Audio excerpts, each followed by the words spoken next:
Tell us your name and tell us about your project.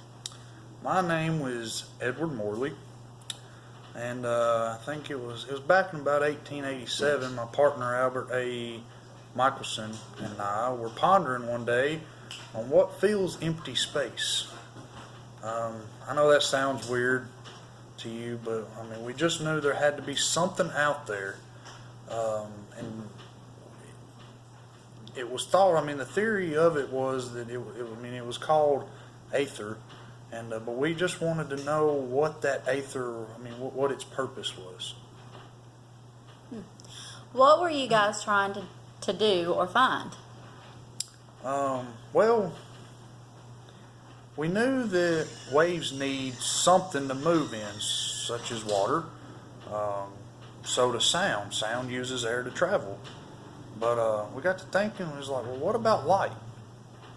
And what kind of medium does light use to travel through the vacuum of space? Michelson and I got together and figured out that light needed something to travel through as well.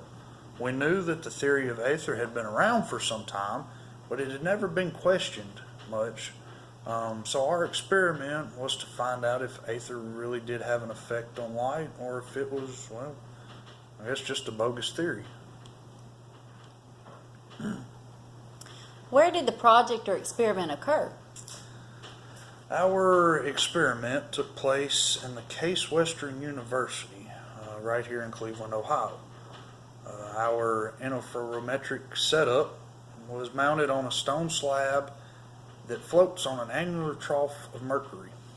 Light had set up where light was projected through a mirror that split into different directions, and they were perpendicular to each other. Now this was very important to be perpendicular to each other, because that was really the only way to get a good accurate feeling, I guess, if aether did have an effect or not, because aether runs in straight lines kind of parallel to each other, so you could either tell if you was running with the aether or if you was running perpendicular with it.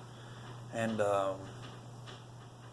we had to make sure we got that perpendicular feel, that way we could really tell after that light was reflected back to that center mirror, it split and kind of it combined back together again and hit the end point. And we would have been able to tell if aether had any effect on the light, because the speeds of the two beams would have came back at different times, and that would have told us if one was slowed down or one was sped up. How did the experiment turn out? Well, really, our experiment really didn't turn out so great. We were not able to see any differences much in the two different light beams. They both came back about the same time, kind of over and over. We didn't really have strong enough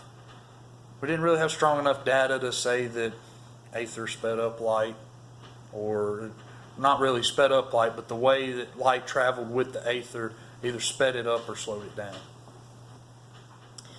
What other significant events were happening around the world at that time?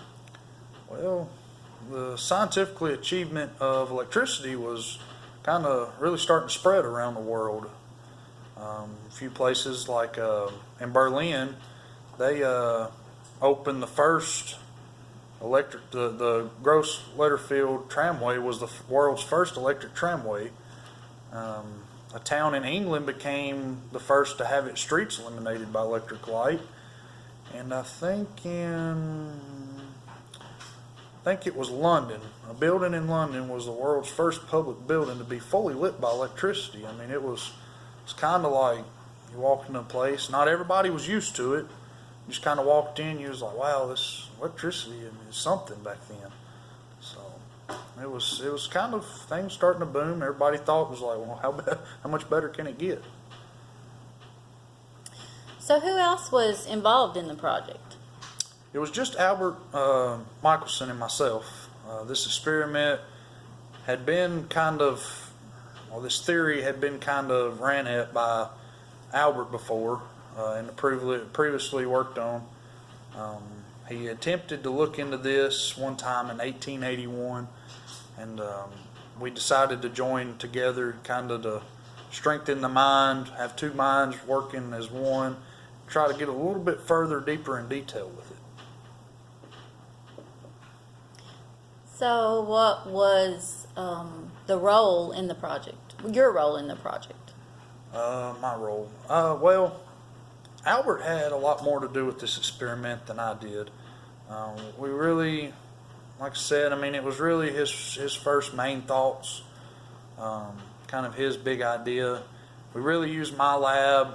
My equipment was a little bit better than what he had used previously, and we worked together and came up with our setup, and we was able to really kind of get, even though we didn't get much of anywhere with it, but we were able to get further, I guess, advanced with what Albert had in the past. Well, what impact did your project have on the physics community? Well, even though our experiment was a fail, or I mean, what we thought was a fail, because later on it started getting bigger, kind of up until now. We thought it was a fail at first, but it actually opened the door for an alternate explanation for the strange wave-like behavior of light. I mean, maybe one day some great scientist will come along, some great physicist would come along and pick this theory up again, maybe figure it out for us. But for now, it is still unknown to us how and what medium light must travel through in our universe today.